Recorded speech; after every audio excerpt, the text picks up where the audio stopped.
Hello, guys. Hope you're doing well. This is TJ, and you're listening to Beyond the Ring podcast. And this is my review of NWA When Our Shadows Fall pay per view. This show took place on June 6, 2021, and the show was pretty good, I would say. I enjoyed this show, but some results and wasn't that I expected. We would discuss upon what's my thought is. So the show actually opened with, as always, Joe Galley, Tim Storm, and Velvet Sky are in the commentary. So NWA is in their usual set at Atlanta, Georgia, at GPB Studios, and they have some curtains, new curtains hanging in the place of the set, some look change, and we have fans as well, some fans as well. So that was good to see their reaction and their noise coming. So yeah, the reception coming was good. So the first match we saw was a four-way tag team match between just a not a normal tag team match actually. This NWA rules they says, and the NWA rules is a kind of a lucha rules, because the lucha rule says that if you go or if you get or got outside of the ring, and your partner would be the legal competitor for that for the tag team for the in the ring actually, then so the end tag team Paro and Odinson versus Mecha Wolf and Bestia 666. This is triple A wrestlers, these two, and versus Smash Rocket and Slice Boogie. And we have seen these guys versus Sam Rudo and Sal Ronaro. So Sal Ronaro we have seen with Tim Storm matches and all. So this was a fun tag team match, not long. This was kind of 5 minutes or something, and this was a great this was a good fun tag team match. Nothing to speak about that much, no build there, but including the lucha wrestlers Bestia and Mecha Wolf was great actually, I would say, because apart from them it would have been a very bad match, and they actually had some pace in this match going on with their aerial maneuvers and their usual wrestling abilities that they have shown, and that was good. All worked well, pretty okay, I would say, pretty well, that they do. And but the finish, I would say, was not I expected. The finish, we saw that Bestia performed a muscle buster and Rocket, and then his Mecha Wolf actually performed a 450 splash on Rocket, and Bestia covered Rocket and got the pin. So the finish actually had the lucha wrestlers only focusing in the ring. All of them were in the outside, and they didn't pan out or something, that they didn't tease anything, and it was just out of nowhere. Just they finished the tag match, I'm good that it was not long, and it didn't go into the bad range or something. It was just there, fun tag match you can pass through. So the Triple A team introducing them was a good thought by NWA. So then we got to the next match, which was for the non-title match between NWA TV champion Pope versus Tyrus with Austin Idol. So before that, Kyle Davis is dressed as a circus ringmaster, and he conducted a brief interview with Pope. And I just don't like before matches before, because if you show video package or something, that would be good. That we don't expect from this NWO kind of show, but. Having a brief interview before the match wasn't that good, because it dragged upon, and this actually Davis introduced Tyrus and Austin Idol, and Tyrus pulled Davis top head of his head, and they make some fun of him and said this would be an NWA championship match, and if it wasn't for Pope. And Tyrus dedicated his match to his charity that he was saying, just mocking fans, and just having some good just having some just to time pass, and just to have something going on. And this match, for the match itself, I would say this was a slow match. Pope versus Tyrus, if you see this match, Pope is a very good TV champion, I would say, but Tyrus, the chemistry wasn't that great, because at the beginning actually Tyrus actually was kind of starting to started to control him, but Pope actually was the strongest in this match, and he actually dominated in this match, where we saw Pope went for a running crossbody block, but Tyrus stood his ground and let Pope bounce off him, and we saw Pope eventually came back, hit a top rope elbow drop, Pope actually lowered his knee pads and went for double knees in the corner, but Tyrus grabbed him by the throat and slammed into the mat. While the broadcast team, I was thinking that this match would be over after that tongue and dead rip. And Tyrus actually and the commentator said that no one has never ever kicked out or have the shoulder up on tongue and death grip. So that was the thing that Pope actually did, and Pope kicked out, and Tyrus acted stern. How and just this was a kind of nice moment, okay moment I would say. And in the finish, we saw Pope hit double knees to the back of the Tyrus. Finally, after so much of dominating. And caught up in enjoying it. Idol, while Pope and referee were tied up, Idol slipped something to Tyrus, who hit Pope with a hard punch and scored the win. So Tyrus defeated Pope. So the kind of a cheating win, and I'm sure that this would be leading into a title match, and they could have been made this title match. I mean, this would have been made if they would have planned this match as a good match, but they didn't have to have the time kind of. They didn't have to give the time to this match. That's why they didn't focus upon this, and this was a non-title match. So just there, I would say, just to build, just to have Tyrus get a win, because he was just having a was just jaw jacking, and he wasn't getting any win or something. He wasn't getting any time as well for wrestling and all. He get the victory on Pope with that punch. He had something in his hand that Austin Idol gave. So this was a short match. Uh, but this was a short match, you could say 10-minute match, but it felt kind of dragged upon, a very slow match. I would say the movement and all the pace and all was not that good. So then we got to the third match. This is a good match, I would say, which was between Thunder Rosa. This was a tag team match between Thunder Rosa and Melina versus Kylie Ray and Terrell Terrell. So Terry Terrell was with Camille, and Thunder Rosa and Melina. Melina is the manager of Thunder Rosa. So I didn't expect that Thunder Rosa would be in the tag team match. I expected that Camille would be challenging again Thunder Rosa, but yeah, I expected that that would be happening, but it will not happen. If you think about NWA champion, NWA World Women's Champion is Serena Deeb, and I actually forgot it upon she was the champion because she was in the AEW and she wasn't coming in the show weekly or something. So and they come out, and this was a kind of a good match, I would say. And a good match, some good moments with I would say Thunder Rosa and Kylie Ray had a good moment. So, but I had a problem to to ascertain who are the heels in this match, because Thunder Rosa and Melina came, and Thunder Rosa actually took the fans a card or something. So that's a heelish attempt. And where we see Terry Terrell as a heel, who she was with Camille, so she's a heel. And Kylie Ray, she has been, as I see, she was the face, and she had that good old kind of a Bailey character. She's happy old character, but she was a heel in this. Didn't fit her character that much, I would say, but nonetheless, that was just there. But the match itself was good. I would say Thunder Rosa and Kylie Ray worked very well. The mat-based wrestling was good. Thunder Rosa and Melina. Terry Terrell was there for just to have a tag partner and for comedic stuff and all. She didn't display that much, I would say. She was a more of like a model that she was, but. Thunder Rosa and Kylie Ray had good moments. So in this finish, we saw Ray actually rolled up Melina and appeared to hold her tights as well. So Kylie Ray and Terry Terrell was a heel here, but as I said, I was getting problem to know about who is the heel and who is the face, because Thunder Rosa and Melina sometimes they also wear kind of a face, kind of a cocky or kind of a overconfidence kind of character that was being displayed, while Kylie Ray and Terry Terrell were also being displayed as like that, but they had one thing that they were using some heelish stuff. So kind of a very minimal kind of a difference was there. So it was just that. So don't want to talk about that much this match.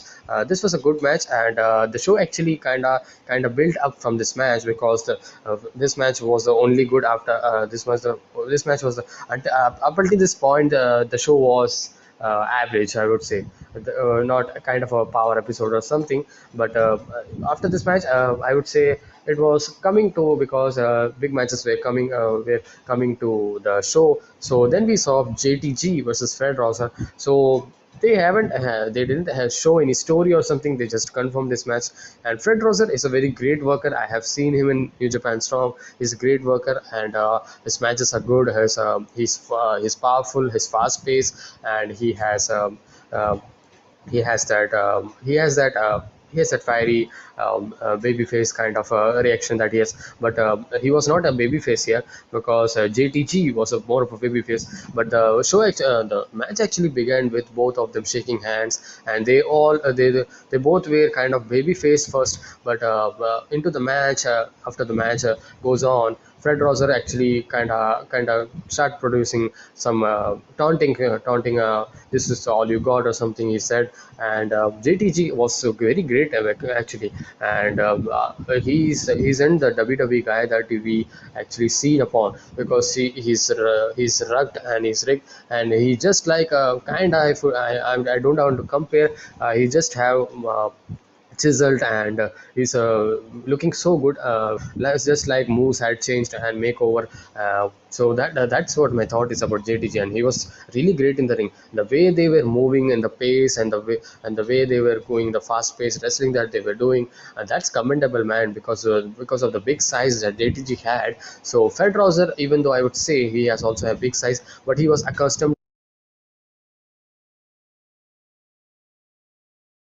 We saw actually have some great back and forth action. But we late in the match, as we saw both men fought for a backslide position, a power kind of attempt, and that was great. And JTG actually caught Roger in the inside cradle out of nowhere, and scored the pin and the victory. So this was a good wrestling match, I would say. Not nothing a kind of a story that was going on, but it was good to see a short match, but a great showing for JTG as well as Fred Roser. So nothing to say bad about this match. This actually didn't. I would say, if this was not there, the show wasn't bad or something. Or if this was there, the show was bad. I'm not saying like that, but I would say that this match really did good. I would say. So after the match, actually, Rosser looked kind of dejected, and JTG actually helped Rosser to his feet, and they left the ring. So this was, as I said, this was a solid match, great physicality there, and both guys worked well and had some pace as well in the match. Then we got to the one of the main matches of this card, which is for the NWA Tag Team Championship, and this is between Aaron Stevens, Karen Kratos versus Tom Latimer and Chris Adonis versus Crimson and Jack Stain in a three-way match. And this match was told a good story. You could see that if you had seen this match. So at the start, actually, they worked all of the partners of the Adonis, Stevens, and Crimson actually worked over each other, and they had their own pace that were going on. Who will get the pin or something, who will get the upper hand, and that was the story that they were kind of telling upon in the initial moment. But as the match actually progressed, this match actually kind of made interesting, because as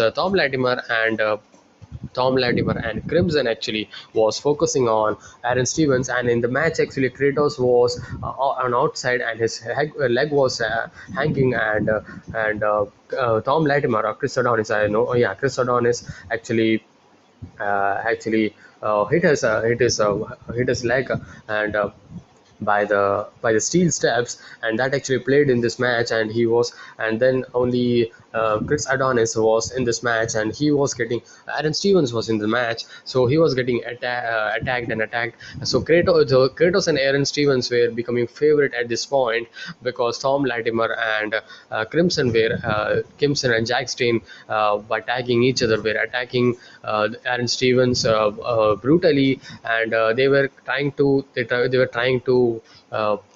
they were trying to eliminate this guy from this match to have the own advantage for them. So by not getting them the tag, so the 50% of the match, I would say, that was a story, and the story actually told well. The selling was great by Aaron Stevens, and I actually liked about that stuff in this match, and the change in the match I liked upon. And in the match we saw Latimer and Dane traded blows after so much of team up work that they had. After some time, Latimer and Jack Stein actually broke upon because it's about the winning. So it's about winning. So who would win? So that's what it escalated upon. So we saw Latimer return to the ring, and Stevens finally knocked Dane down, but Crimson drop kicked him, and Latimer returned to the ring and performed a spine buster. And this time the match actually became fast paced, and JR Kratos was not there, wasn't there. He was just waiting for the tag, and Adonis snuck up behind Crimson, who caught him and slammed him to the mat.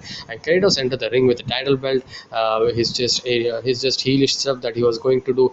But the complaint, I would say, that the match was going good, the story they told was good, but the finish, I would say, wasn't that good, because Kratos having that belt, I don't have any problem. He would have hit that, but ref actually takes a belt, and ref sees that, and while ref takes the belt, he actually didn't see. Kratos actually hits a low blow on Crimson and pinned him while the referee was. While the referee wasn't looking him, and they retain the championship. So up until this show, actually, before this show, all of the NWA power, we saw that Aaron Stevens and Kratos were kind of having a dissension that was going on, but they didn't have any problem in this match. I mean, they were kind of a baby face in this match. Aaron Stevens worked as a baby face, and they looked great as a baby face, I would say. Even though Kratos, so there was a confusion in the character, because Aaron Stevens is a baby face and Kratos is definitely a heel because of that ending. Because as I would have booked that, it would be a kind of a, I would say, this the normal and wrestling 101. You would say that Aaron Stevens finally getting tag on Kratos, and Kratos getting the babyface victory, and they retaining the they retaining the NWA tag titles, and they actually proving that they are equal, and they don't have any problem. That would have been the storybook ending, I would say, because Kratos ending, if Kratos is had this heel turn and the heelish thing that he did. So they sure are planning to have Aaron Stevens and Kratos to break up. So that was a thing. So the ending was kind of not justified upon on the story that they told, because the story would have been the babyface Aaron Stevens and Kratos having that good storybook ending and victory, and that would have been good, I would say. It's my opinion. So a good tag match, I would say. Fun tag match, I would say. Pretty good tag match. So then we saw a great match between, this was a co-main event of the pay-per-view, which was between Serena Deeb versus Camille for the NWA Women's Championship. So as my preview and a preview of the show and thoughts, I was rooting for Camille, and Serena Deeb definitely she was heel, and Deeb and Camille worked over each other as hell, where Camille had that power advantage, and she displayed a hell lot of, it was a hell lot of this match. This was a hell of a match, I would say. This is a great match. You can say this was a great match than main event as well. Main event had more feelings and that drama, but this was a pure wrestling match. I actually really great and enjoyed upon, and one of the best women's wrestling match, I would say, in this month. You definitely can say this should be the match of the month or something. You can say that this is a June month, you can say that this match of the month or the match of the week as well. So Deeb and Camille actually approached on one another, had a stare down, and they have some power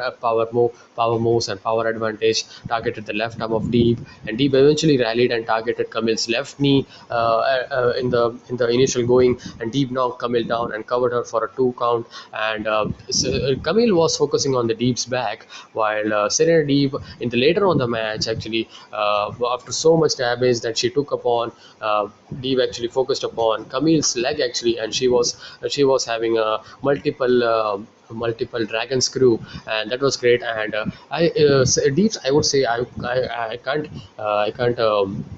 wait to comment that Deeps uppercut is one of the best uppercut I have seen. The angle that she actually does is so good to see, because lots of uppercuts we have seen from men's and as well as women's, but she has some. She had that angle that's so effective, and that angle actually looks so perfect and perfect and brutal as well. I would say nasty as well. The selling as well by Camille was good. So both of them worked a hell lot of with this match. Deep applied an October stress. So Deep had that yoga advantage as well. That submission style mat based wrestling where Camille is not like that. Camille is more of a power based wrestler, and that had that story as well. Camille powered out and then hoisted Deep onto her shoulders and performed a rolling senton. She teased a spear, but Deep caught her with a drop kick to the bad knee, and Deep set up for another move, but Camille powered her off for a backdrop, and Camille went for another spear, which Deep countered, and that was great as well. Deep did try to have her title to retain, but countered by rolling her into a single leg crab for the second spear attempt, and Camille then finally reached the ropes to break the hold, and that was a turning point for Camille. And Deeb as well. And Deeb sold the left knee very well, and Camille because in the later on the match, Camille actually also had targeted upon the leg as well. So Camille focused upon leg and shoulder, leg and the lower back, while Serena Deeb actually had the left leg and right leg focused upon. So this is a snapshot of the story that the match had.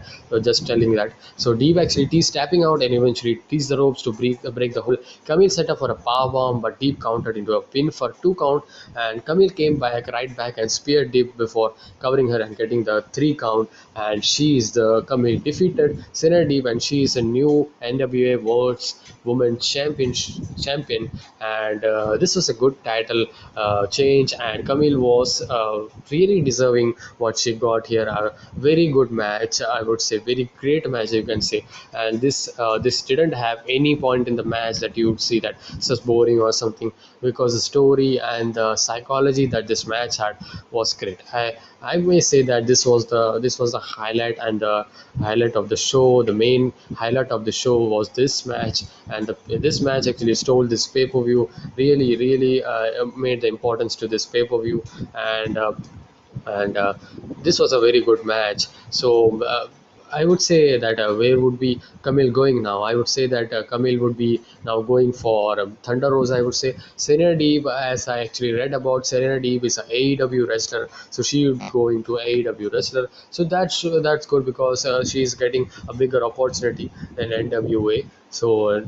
And Camille actually defeated Serena Deeb, finally getting the opportunity and winning the championship, long awaited. And fans actually loved her winning the championship, uh, and she was a fan favorite. Even so, she's a heel. She's a heel team, in a heel team, strictly business. So that was this match, and great match, man. And then I was more excited for this pay-per-view, because the match I've been waiting for this pay-per-view was this match, which is Nick Aldis versus Trevor Murdoch for the NWA World Championship. The story that they told was great, because Trevor Murdoch has the suspension that he had because of he lost the tag match, and he came back. He win the whole thing, that battle royal, and then he finally challenged Nick Aldis, and that promos, could not say that you will say that you could not you could not wait to put that title on Trevor Murdoch by listening to that kind of promo that he had cut in last week. 2 weeks before, I would say. Last week was Power Surge. 2 weeks before in NWA Power. So I was rooting for Trevor Murdoch, as all the fans were. So.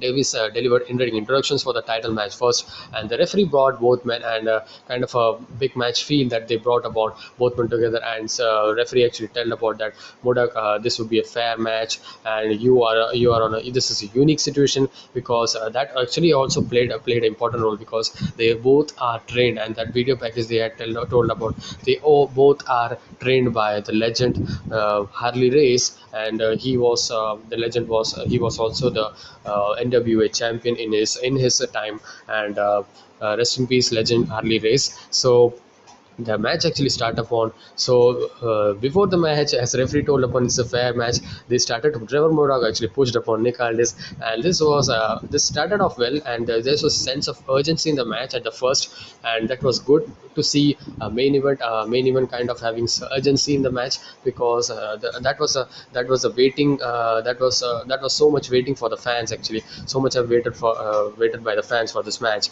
So Murdoch actually ended up shoving Aldis, and then bell rang to start the match. Storm said he had some actually childhood flashback when Murdoch delivered an early bionic elbow, that Dusty Rhodes elbow, and they had some.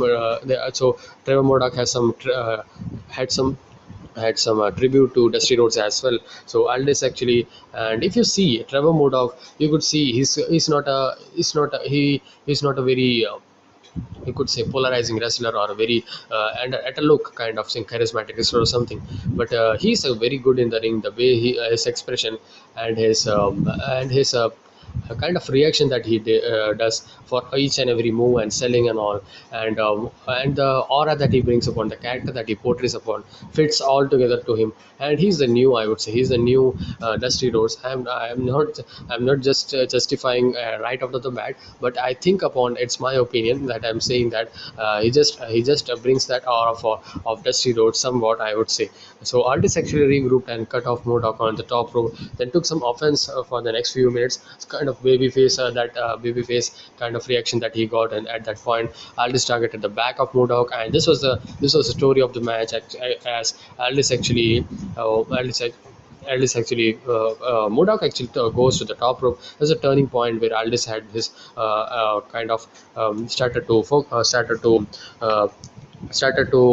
overcome Trevor Murdoch in the match, as he was going to the top rope. But Nick Aldis had the experience advantage, and he's a 900 plus champion. So that story played out as Nick Aldis pulled over the top rope, and he actually fell upon, and he was sitting on the apron, and Trevor Murdoch then was sitting on the apron, and Nick Aldis drop kick on the back, and then he was outside. And this was an opportunity for Nick Aldis, as he actually literally body slammed, and that's concrete, man. As I see in the show, actually, that looks like a concrete. They don't have anything, and that was brutal to see, because he just slammed on him, and that this was the main point for very bad point for Trevor Murdoch, because after this, Trevor Murdoch was in the back seat. Nick Aldis actually had a camel clutch as well, repeatedly hitting the back, hitting the back with the kick, and some great offenses by him, top rope. And some great offense on the back by Aldis, and that was good. The selling was good. At the point of the match, there was that Murdoch said that Murdoch actually sold the move, actually, which was hit by Nick Aldis, and the fans were laughing. I mean, there was many points where fans were laughing. I don't think I don't understand why the fans were laughing, because the match wasn't like that. Because he was doing the selling, but the way the fans were laughing, they really felt like this wasn't the, yeah, you should have that environment of a kayfabe thing. Then only you could be kind of excited, and the commentators really helped in this. And then in that build up, I would comment for that, because the commentary by Joe Kelly, and Joe Kelly especially, was very good. There was drama in the match because of that commentary, and the finish of the match actually was pretty interesting, because Murdoch rallied. This was a kind of out of nowhere, and hit a top rope bulldog for a good near fall. And because prior to this point, Murdoch has his comeback, some good close line, some great comeback by babyface comeback, and hit a top rope bulldog, his finisher actually, and a very great good near fall. But it was out of nowhere actually. I didn't felt like this would be this would be end right here. I mean, I was thinking that, because such was the reaction for babyface, such was the reaction for the Trevor Murdoch. And Tom Latimer came out with the chair, his team member, a strictly business member, and Tom Latimer came out with a chair, and the referee actually cut him off. And this same ref was turned off the back. Aldis got a chair of his own and hit the referee from behind. He didn't hit Trevor Murdoch. He hit a referee, and I actually was so pissed after this, man. And then worked over Murdoch with it because he actually hit a hard shot on Murdoch, and I was just heartbroken, man. I mean, I just waiting for Trevor Murdoch to win. I was so sad. I literally had my emotions coming out over. I didn't cry or something, but emotions were coming out, and I just was so angry and frustrated on Nick Aldis, and fans were booing the hell out of him. And Aldis went up top then and dropped an elbow on the back of Murdoch, and Aldis then went back up top and went for another elbow drop, but Murdoch rolled out of the way, kind of a baby face reaction. But Velvet Sky actually in the commentary said, she said that please move Trevor Murdoch, and he actually did that. And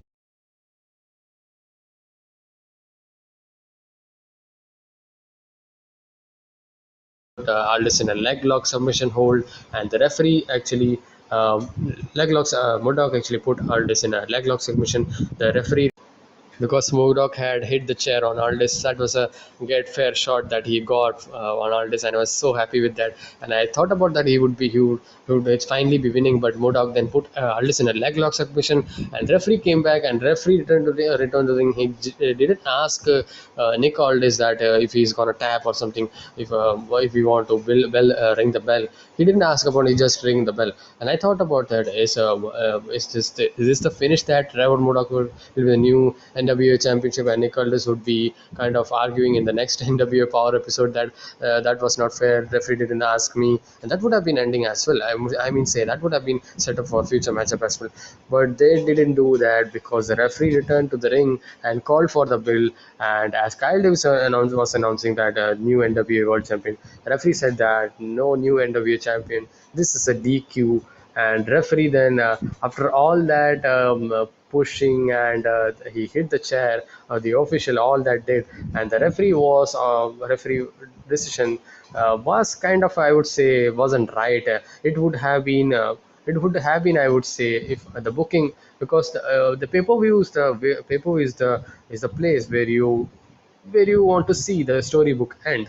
At some pay-per-view are there where we see that the story continues something, like we see Shinsuke Nakamura and AJ Styles, Shinsuke actually heel turn, and then they had their one pay-per-view match. I mean, okay, but this was not kind of that kind of story, because Trevor Murdoch finally won that opportunity, and he was going for the championship. And the storybook ending was Trevor Murdoch winning the NWA championship, and not in the next pay per view or something. This was the point, I would say. But if they want to tell that story that this is not the right time, that against all odds kind of thing, just to make him more over, I mean, you should book him well then, because NWA papers, they don't come every month or something. So if you book him well, and have a match, and maybe they don't have pay per view, they would be putting in NWA Power. So that would be not a good sell for them. So the decision that would have been, I would say, kind of a 50-50. Trevor Murdoch winning the championship was the right decision. Not winning the time championship was not a good decision, I would say, because of the kind of reaction and the expectation that the fans had. The ending was not good, but they wanted to get him more over and get him more damage, and that more reaction. That, and he's worth that, and I mean, he can draw that reaction again and again. So against all odds kind of a story that they are again telling upon. So after the match, he actually cut a promo. He was sad upon, he said that I just don't know, I did all the things the clean way I did, but I just don't know what I want to do. I just was honest, and he just thanked the fans for watching him, and he said he didn't know what else to say. And he didn't say he was done or something, but that was emotional to see after that story. And he didn't win the match, but that was a story. Sometimes I would say, did the show ended well? I mean, really not. The show didn't really end well, because I was expecting Trevor Murdoch winning, but that was not there. But the story, if they progress upon very good, if the booking is to be done very greatly, and they focus upon Trevor Murdoch and Nick Aldis storyline again, and having some attacks and run-ins and on his matches, and finally having that 2 to 3 weeks down the line, having the match on NW Power, I'm down with that. I mean, there's nothing wrong in that. But the pay-per-view itself, majority of the fans would be that who buy the pay-per-view. They would be like they were kind of they were kind of expecting to see Trevor Murdoch becoming the new champion, new NWA World Champion, but that didn't happen. So that was it. So I would still say that would have been the finish. But let's see how the storyline would go and all, and how the strictly business thing actually turns upon the faction, because as Tom Latimer and